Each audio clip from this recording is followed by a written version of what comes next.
Good morning mga ka-person. Punta ako ng ospital. Time is 7:31 ng umaga. Wednesday, December 10. Kasi may check-up ako. Pero tigas ang ulo ko, maglalakad ako punta doon. Hindi ako titipid pero gusto ko kasi ma-exercise. Pero tignan natin. Kasi dapat 10 minutes before nung call time, nandun ka na sa area.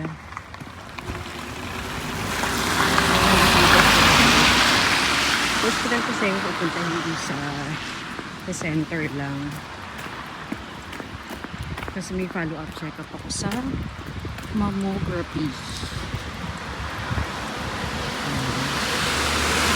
After 6 months,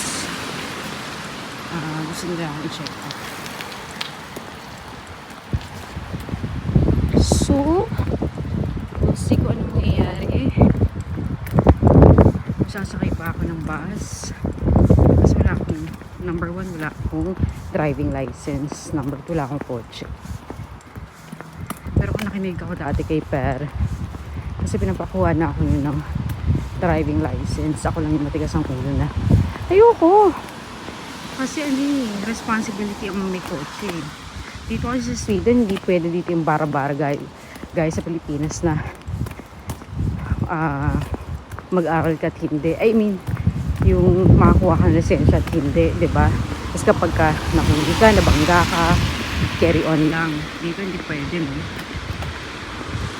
Kailangan talaga, although may kilala ako dito na nag-drive siya ng ilang taon na hindi siya nahuhuli at wala siyang driving license. Tapos parang 2 years ago lang siya nakakuha ng legal na driving license. Legal talaga yun, no? Wala naman illegal dito. Ay, sakit ng pa ako. May bato yung bota ko. Nagbota ako kasi nung Monday, talagang basang-basa ako sa ulan. Ang dami ka na naman kwento, no? Napakita ko na sa inyo ang daanan ng kagandahan, char. Hindi. Napakita ko yung mukha ko. Nakita nyo yung mukha ko. Alam ko na maganda ako, char. Ay, mga basher ko dyan, baka namimilipit na kayo sa visit sa akin. Pagpatuloy nyo lang para atakihin kayo sa puso. Charot. Wala pa ako ginagawa sa inyo. Nabubisita kasi wag mukha ko. Ano ba yan siya? Dapat hindi ganoon. Dapat cool lang tayo. So, ako nga, tinignan ko mga pagmumukha ninyo na walang asar at walang galit. Sa mukha ko. Joke lang. Joke lang yun.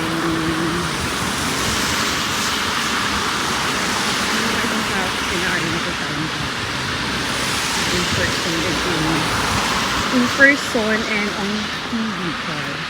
Hindi pala TV, YouTube. Or mobile. Parang kung dahil yung yakab ko. Grabe. Oras na. 8:15 dapat nandun sa hospital. So 8:05 dapat. And 8:15 yung call time ko. 8:05 dapat nandun na ako. Nakapag-register na ako na, hello, I'm here. Magalaw yung video ko, no? Kasi iPhone lang to. Hindi naman to yung GoPro na stabilize siya. Pagka monetize tayo, mag-upgrade tayo ng ating pang video. Yeah guys, support na. Ano ba naman yung 1 subscribe ninyo, diba?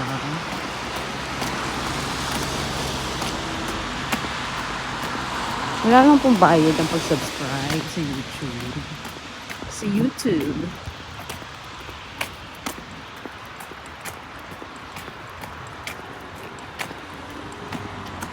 Siguro pa nagka-jowa ako, maraming manonood. Kaya magkilala pa rin ka-jowa ko yung reveal ko. Yung siya itatago. Pero syempre dapat gusto rin yung lalaki, diba? Parang sasakay na lang ako. Mapagod ako. Oo, sige. Sasakay na lang ako. Mapagod na ako. Ay, yung mga saraulo mga bata dito. Gubandan. Gubandan, eh. Diba? Sarap purutin sa mga singit-singit. Napapeste. Sinisira yung mga public property.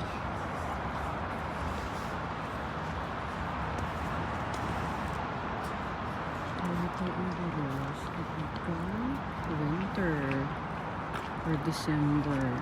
Winter season. Ayan.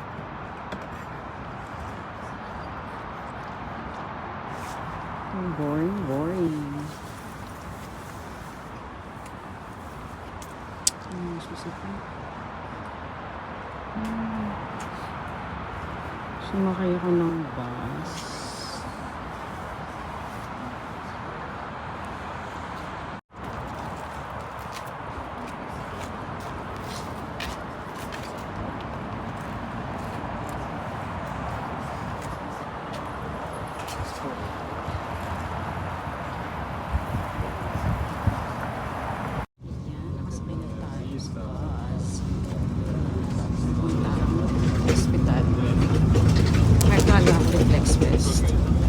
Kasi madilim dito. Ayoko masigasaan yun.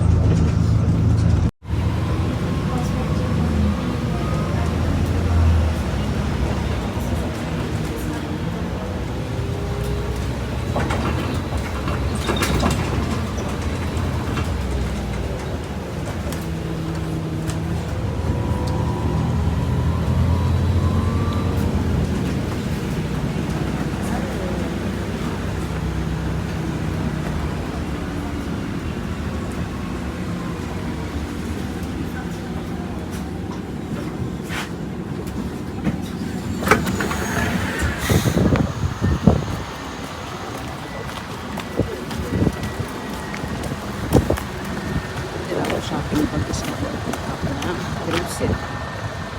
Bibili ako na yogurt. Tsaka na sana madali lang. Para pag ay hindi na ako bumili dito dahil hindi natin pwede pakita ang loob ng hospital. Ewan ko lang. Ang pabawal yung self-intercamera.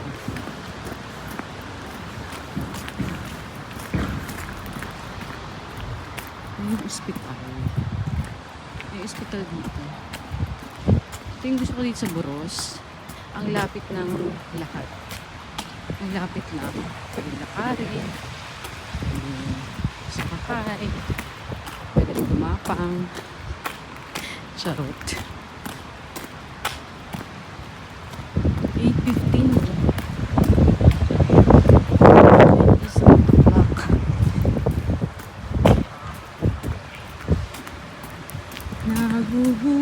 Nagugutom na ako. Ay, bawal lang ang camera. Sige na, babay na muna.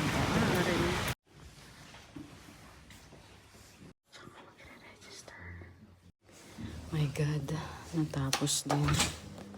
Halos isang oras ako naghintay. Uy. Kasi in-ultrasound pa yung dede ko. Pinicturan. Ano yun? Parang x-ray. Tapos nag-ultrasound. Tapos ayun, sabi ng doktor okay naman daw, walang inconsistency. Tayo magbukas ng pinto. Ayun. So yun lang. Thank you, Lord. All glory to you, Lord. Walang problema ang aking ubay. Ayan, ako ay palabas na ng ospital.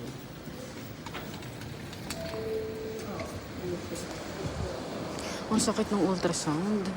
Kasi talagang tinututok ng doktor yung aparato dun sa yung pinaka-nipple mo. Tinututok ng doktor dun kasi dun niya inaano na kung meron bang bukol or something, kung may kakaiba ba, ganun. Thank you, Lord. Thank you, Lord. Thank you, Lord talaga. Wala akong iba masasabi kundi thank you, Lord. Ayun, kaya sa ating mga kababaihan, sa mga mommy, sa mga walang anak, magpa-control po kayo ng inyong breast. Kasi 'di ba, alam niyo na, yung stress kasi nakakaano yan, nakaka-develop yan ng mga sakit-sakit. Kaya hanggat maaari, wag tayong mag-stress. Diyos mayo. 'Di ba? Babalik pa ako sa trabaho. Isa't kalahating oras na akong nawawala sa trabaho. Pero dito naman kasi sa Sweden, kapag may mga ganyang control, or ano pang control kasi yung tawag na sa ganyan, parang basta yung monthly or periodically test, natatawagin ka ng doktor. Kailangan puntahan mo yun. Kasi kapag hindi mo yung pinuntahan, i-re-schedule ka, matagal na naman. It takes months. Ang huling punta ko dito, May pa this year. December na ngayon, 'di ba? So, ang dami kasing mga magpa-check up. So, ilang milyon lang naman kami dito sa Sweden at dito sa Borås. Sakit! Parang sumasakit ngayon yung nung doktor. Tapos mga lalaki ang mga doktor sa nakakaloka. Sa mammography, puro mga lalaki. Sabi ko nga, wala bang babaeng doktor? Pero dun sa kabilang talaga yun. Yung iba bang parte natin, ay, ayoko talaga. Gusto ko, babae talagang doktor kapag check up ako sa ganun. Kasi ayoko ng lalaki, no? Kahit ba sabihin mong doktor yan, professional yan, lalaki pa din yan. Ayoko nga. Pero dito sa taas, okay lang kasi, Pero hanggat maaari sana, babae ang gusto ko. Kaya lang, maghanap pa naman tayo ng babae. Okay na rin yan. Pero kapag ka dun sa ibaba talagang parte, no way.